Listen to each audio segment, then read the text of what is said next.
They were supposed to die that night. When the sun rose over the village, everyone believed the same thing. If Dracula had come for the children, there would be no survivors, no witnesses, no stories left to tell, only empty beds and grieving parents. But that morning, something impossible happened. 3 children were found.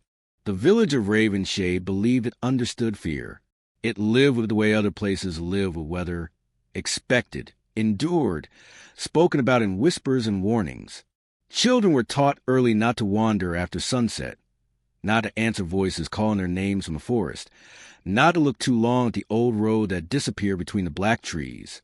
Dracula was not a myth here. He was a memory that refused to die. On the night everything changed. The sky hung low and colorless, heavy with snow that never quite fell.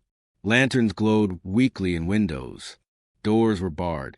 Prayers were murmured not out of faith, but habit. Inside one small house near the edge of the village, 3 children lay awake in silence. Lena, the oldest of 12, held her breath every time the wind touched the walls. Her younger brother Tomas slept beside her, curled tightly, his thumb pressed to his lips. Across the room, Mara stared at the ceiling, counting cracks she had memorized since childhood. They had all heard the stories. They had all felt the fear creeping closer each night. Shortly after midnight, the air changed. It wasn't a sound that woke them. It was the absence of one. The wind stopped. The house settled into an unnatural stillness, as if the world itself was holding its breath. Lena felt it first. Her chest tightened, and a cold pressure crept through the room. The lantern by the door dimmed, its flame shrinking until it barely existed. Then came the footsteps. Slow, measured, unhurried, not outside, inside the house. Mara sat up so fast the bed creaked. Tomas stirred, eyes fluttering open. "Don't move," Lena whispered, though her voice trembled. The footsteps stopped just beyond the doorway. A shadow stretched across the floor, long and wrong, bending toward them despite the weak light. It moved as if alive, as if it were searching. And then the voice came, low, calm, ancient. "I know you're awake." Dracula did not shout. He did not threaten. He didn't need to. The door opened without a sound. He stood there tall and impossibly still, pale against the darkness, his dark coat blending with the shadows behind him. His eyes burned red, not with rage, but with attention, as if he were studying them the way a scholar studies fragile pages. Tomas whimpered. Dracula's gaze shifted to him instantly. "Quiet," he said softly. Tomas froze. The vampire stepped inside. Frost bloomed along the walls with each movement. The room grew colder, but none of the children felt pain. Only a deep, paralyzing dread. "You know who I am," Dracula said. Lena swallowed. "Yes." "Good," he replied. "Fear is honesty." He circled them slowly, his boots never touching the floor loudly enough to echo. He stopped in front of Mara, who couldn't look away from his eyes. "You," he said gently. "You hear more than the others." Mara shook her head, tears spilling silently. Dracula tilted his head. "Curious. Interesting." He turned away, disappointed, but not angry. "I did not come for you," he continued. "Not tonight." Lena's heart pounded so loudly she was sure he could hear it. "Then why are you here?" she asked, her voice barely a breath. Dracula looked at her then. Truly looked. "To see who would survive," he said. The lantern flame went out. Darkness swallowed the room completely. The children screamed, not in sound, but in thought, their fear so sharp it felt physical.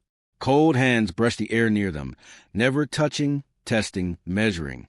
Then, as suddenly as it had begun, the pressure lifted. Light returned. The room was empty. The door stood open, snow drifting gently across the threshold. Dracula was gone. At dawn, the village gathered, bracing for the worst. They found the house intact. They found the children alive. Shaken, pale, silent, survivors. And as the whispers spread through Ravenshade, one truth settled like ice in every heart. Dracula had come, and he had chosen not to take them, which meant the nightmare was far from over. By morning, Ravenshade no longer felt like a village. It felt like a question no one wanted to answer. People gathered outside the small house where the children had survived, standing in clusters that kept their distance, as if survival itself were contagious. Mothers clutched their coats closed. Fathers avoided looking at the doorway. No one celebrated. No one smiled. Survivors were not supposed to exist. Lena sat at the table, her hands wrapped around a mug of tea she had not touched. Across from her, Tomas stared into nothing, blinking slowly, as if afraid the world might disappear if he looked too hard. Mara sat on the floor near the wall, knees pulled to her chest, rocking almost imperceptibly. They had spoken no word since dawn. Father Albert arrived just after sunrise, his breath fogging the cold air as he crossed the threshold. He carried no Bible, no holy water, only the weight of something he did not understand. "You were not taken," he said carefully. "Why?" The children did not answer, because none of them knew. But Dracula had left something behind. It began with the marks. Not bites, not wounds. Signs. Lena noticed them first. Faint frost-like patterns on the inside of her wrist, thin and pale, forming shapes that vanished when touched. Tomas had the same marks behind his ear. Mara's appeared along her collarbone, barely visible unless the light struck them just right. The villagers whispered of curses, of protection, of ownership. That afternoon, the forest changed. The trees closest to the village leaned inward, branches creaking though there was no wind. Birds refused to land near Raven Shade. The old road darkened, as if shadow had soaked into the ground itself, and the children began to hear things. Lena heard footsteps at the edge of her thoughts, slow, patient, familiar. Tomas heard breathing when he tried to sleep, steady and calm, as if someone stood just behind him, watching over his dreams. Mara heard a voice, not speaking words, but humming a low, ancient sound that made her chest ache with fear and recognition. Dracula had not taken them, but he had not left them untouched. By nightfall, the village argued. Some wanted the children sent away. Others insisted they be locked inside the church. A few whispered that they should be offered back before Dracula returned angry. Father Aldrich silenced them with a raised hand. He spared them. The priest said, "That has meaning, or it has consequences," someone replied. That night, the children were placed together in the church, candles lit in every corner, symbols carved into the doors, prayers spoken until voices cracked. Lena lay awake on the stone floor, listening to Tomas's uneven breathing. Mara stared at the ceiling, eyes reflecting candlelight. Just before midnight, every candle flickered, not out, toward the altar. The shadows stretched unnaturally, drawn to a single point. A presence filled the church, not entering, not arriving, but existing. Dracula did not appear. He did not need to. "You are afraid," his voice whispered through the stone, through the air, through their bones. The priest fell to his knees. "Why did you spare them?" Father Aldrich demanded, his voice shaking. Silence followed. Then, soft laughter. "Because," Dracula replied, "they endured." The children felt the truth of it settle inside them like ice. "You tested them," the priest said. "I observed them," Dracula corrected. "There is a difference." Lena's hands clenched. "What do you want from us?" The shadows shifted. "I want nothing," Dracula said. "Not yet." Mara gasped softly as the humming returned, louder now, comforting in a way that terrified her. "They survived my night," Dracula continued. "That means they will shape what comes next." The candles flared brightly, then returned to normal. The presence faded. When dawn came, the church doors opened on their own. The village stood unchanged. But the children were no longer the same. They could feel it. Something had awakened inside them, something that listened when darkness spoke. And somewhere beyond the forest, Dracula waited, not for their fear, but for what they would become. The third day after Dracula's visit was the first time Lena realized sleep had become dangerous, not because of nightmares, but because of what happened before them. The moment her eyes grew heavy, the world sharpened. Sound grew clearer. Shadows deepened. It was as if falling asleep pulled back a veil she had never known was there. She sat up in bed just before dawn, heart racing, certain someone had called her name. No one stood in the room. Yet she knew she had been answered. Across the village, Tomas woke screaming. He clutched his chest, gasping for air, his mother shaking him in terror. "I didn't move," he cried. "I swear I didn't move. But I was there." "Where?" she asked. Tomas shook his head violently. "By the forest." He showed me. Mara did not scream. She never did anymore. She simply stared.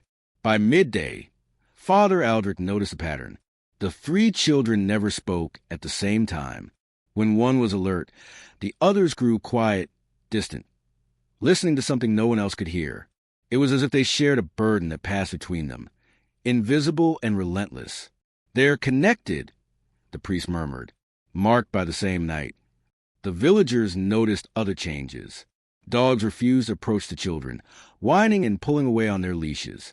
Mirrors sometimes failed to reflect them clearly, their faces blurring for a heartbeat before returning to normal. Frost lingered in their footprints long after the snow had melted, and the forest watched. Every evening, shadows gathered at the tree line, stretching closer but never crossing into the village.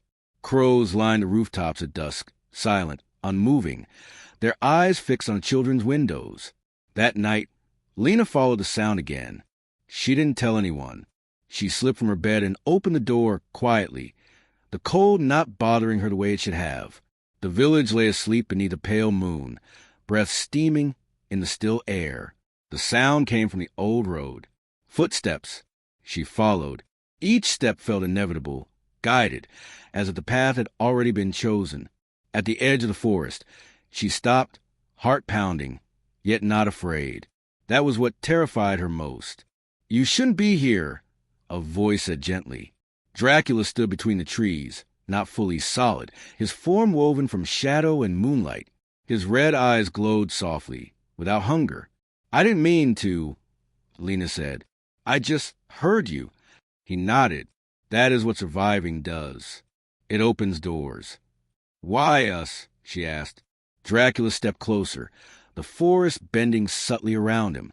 "Because you resisted without understanding how. Because you feared but did not break." "What do you want?" Lena demanded. "For now." He smiled faintly. "To watch." Behind her, the forest shifted.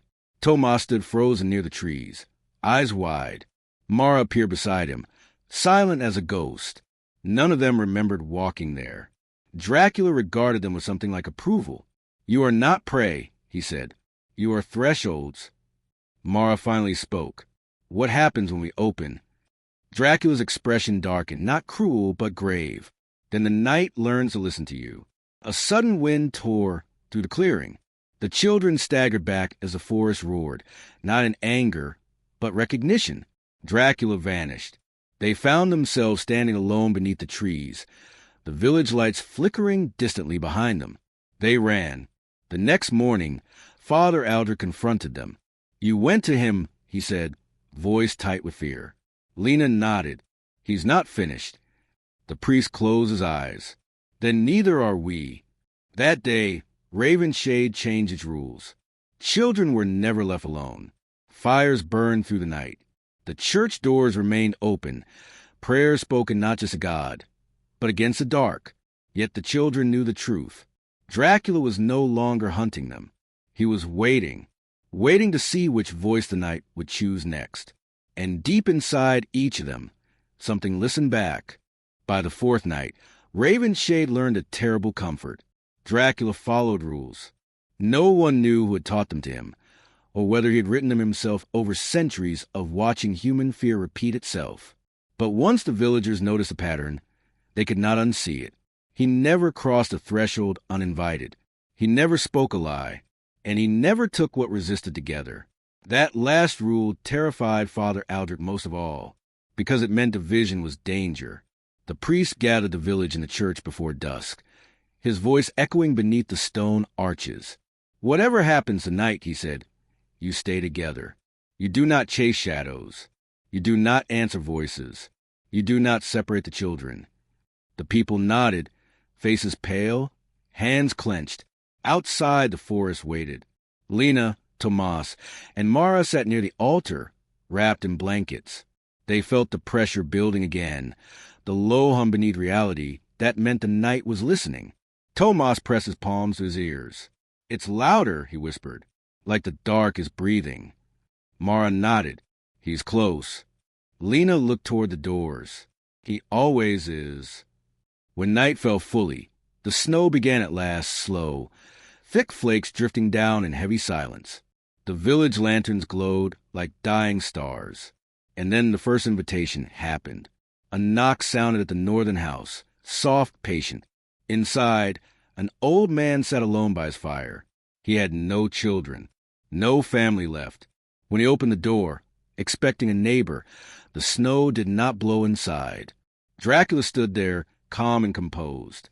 "May I warm myself?" he asked politely. The old man stared, heart-hammering. "You may not," he said, and slammed the door. Dracula inclined his head in respect. Elsewhere, a woman heard her daughter's voice calling from the road. She reached for the door, but her neighbors held her back, arms wrapped tight as she screamed. The voice outside sighed, disappointed. At the church, the candles bent again, flames leaning toward the doors. "He's testing the rules," Father Aldrich whispered, "seeing if we remember them." Lena felt a sudden clarity, sharp and cold. "He's not here for us tonight." Dracula appeared at the edge of the square, fully visible now. He did not hide. He stood beneath the falling snow, his dark coat untouched by it, red eyes reflecting lantern light. Villagers gasped. Some fell to their knees. Dracula raised a hand, not in threat, but greeting.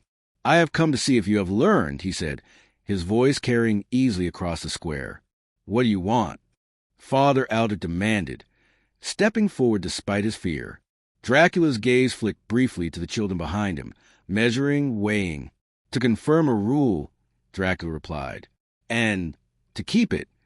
He gestured toward the forest. From between the trees stepped a child. Not Lena, not Tomas, not Mara.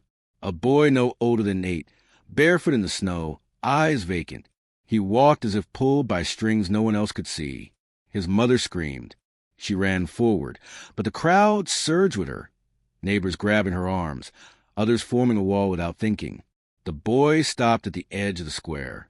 Dracula did not touch him. "You may come," Dracula said gently. The boy hesitated. Then he shook his head. "I'm not alone," he said. Dracula's expression shifted. Not anger, not rage. Respect. The boy turned back toward the village, collapsing into his mother's arms. The snow stopped falling. Dracula exhaled slowly. "Good," he said. "You remembered." A murmur rippled through the crowd. Hope, fragile and dangerous. Dracula looked once more at the children by the church doors. "You 3, he said softly. "You are the reason." Lena stepped forward. "What happens now?" Dracula's gaze lingered on her longer than before. "Now," he said, "the night waits." With that, his form thinned, unraveling into shadow and mist, dissolving into the dark between the houses. The forest withdrew. The pressure lifted. That night, no one vanished. But as the village exhaled in relief, Father Aldrich felt dread coil tighter in his chest. Dracula had proven something far worse than cruelty. He had proven patience. And patience, the priest knew, always meant the game was far from over. Morning arrived in raven shade like a lie told gently. The sun rose, pale and weak, barely warming the frostbitten roofs. Snow reflected the light in blinding white, as if the village were trying to convince itself that purity still existed here. People stepped outside cautiously, counting faces, listening for screams that never came. No one had vanished. For the first time since Dracula's arrival, the village allowed itself to breathe. But Lena did not feel relief. She stood at the edge of the square, staring at the place where Dracula had dissolved into mist the night before. The ground there was bare.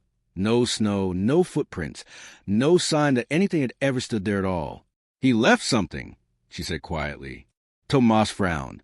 "What do you mean?" "He didn't take anyone." "That's why," Mara replied, her voice low. "Dracula never leaves empty-handed." Father Aldrich joined them, his face drawn and sleepless. "We should give thanks," he said, though the words sounded rehearsed. "We were spared." Lena turned to him. "We were studied." Before he could answer, a shout echoed from the eastern road. A hunter came running, breathless, terror in his eyes. "The forest," he gasped. "There's something in the forest." The village moved as one. Lanterns lit, coats pulled tight, fear overriding caution. At the tree line, they found it, a sleigh. Old, blackened carved with symbols no one recognized. It rested between the trees as if placed deliberately, runners half buried in snow. There were no tracks leading to it, no horse, no reins. Inside the sleigh lay a single object, a bell, silver, small and beautiful, untouched by rust or frost. Mara recoiled instantly. "Don't ring it." Too late. One of the villagers, trembling but curious, reached out and lifted the bell. It chimed once, clear and bright, the sound slicing through the cold air. The forest answered, not with noise, but with attention. Lena felt it immediately, the pressure returning, heavier than before. Tomas dropped to one knee, clutching his chest. Father Aldrich shouted, "Put it back! Now!" The villager obeyed, dropping the bell into the sleigh. The pressure eased, but did not vanish. Carved into the wood beneath the bell were words, precise and elegant, for those who believe in gifts. The sleigh vanished at dusk. No mist, no sound. One moment it was there, the next it was gone, leaving only disturbed snow and dread behind. That night, dreams changed. Children across Ravenshade woke screaming, claiming they had heard bells ringing in the sky. They spoke of shadows shaped like wings, of laughter carried on winter wind. And always, in every dream, a voice whispered the same words. Soon, Lena could not sleep at all. Near midnight, she felt it, the unmistakable pull of being watched. She wrapped her cloak around herself and stepped outside. The village was quiet, too quiet. At the edge of the square stood a figure she had not seen since childhood. Santa Claus, or something wearing him. The red coat was darker, almost black. The white trim looked more like bone than fur. His beard hung too long, too still, unmoved by wind. And where warmth should have lived in his eyes, there was only depth, endless depth. "You're not real," Lena whispered. The figure smiled slowly. "Oh, I am very real," it said. "Just borrowed." Dracula's voice slid beneath the cheer, unmistakable once heard. "You corrupted him," Lena said, her fear sharpening into anger. "No," Dracula replied gently. "I reminded him." He stepped closer. Snow did not crunch beneath his boots.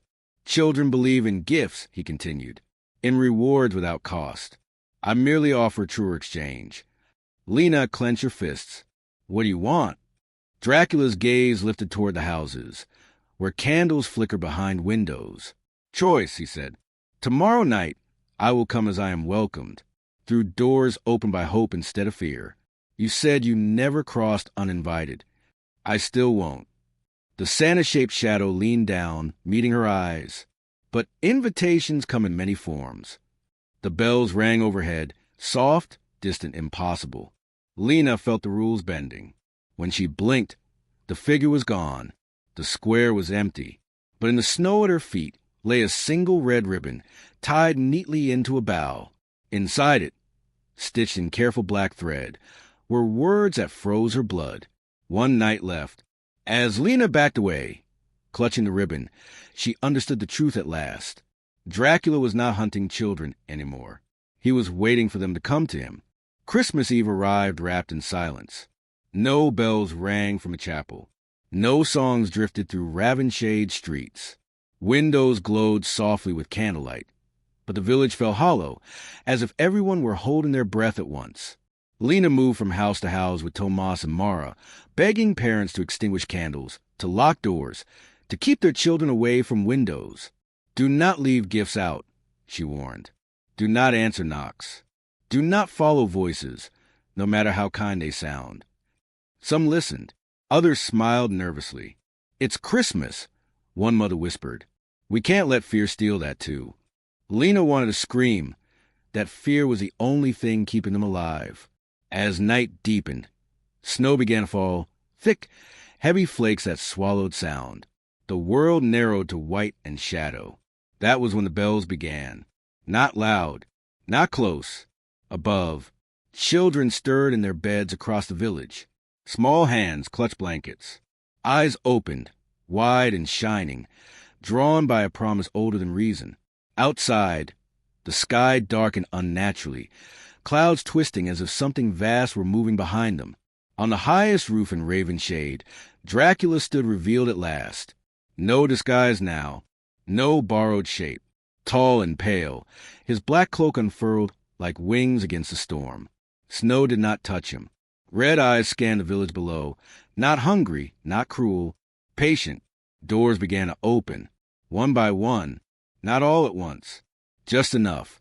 Lena saw it from the square and ran, screaming warnings into the night. Tomas followed, carrying a torch that flickered violently as if afraid. Too late. At the edge of the village, near the forest, several children stood barefoot in the snow. They moved calmly, dreamlike, guided by the sound of bells only they could hear. Dracula descended without touching the ground. "Stop!" Lena shouted. "Run back!" The children did not hear her. Dracula raised a hand, not threatening, not commanding, inviting. "You may come," he said softly, "or you may stay. Tonight, the choice is yours." One small boy stepped forward, then stopped. He looked back. Behind him, his mother stood in the doorway, tears freezing on her face, unable to move, unable to speak. The boy shook. "I don't want to forget her," he whispered. Dracula studied him with something like curiosity. "Then remember," he said, "and stay." The boy turned and ran back into his mother's arms. The spell cracked. Several children blinked, confusion replacing calm. Panic spread. Cries filled the night.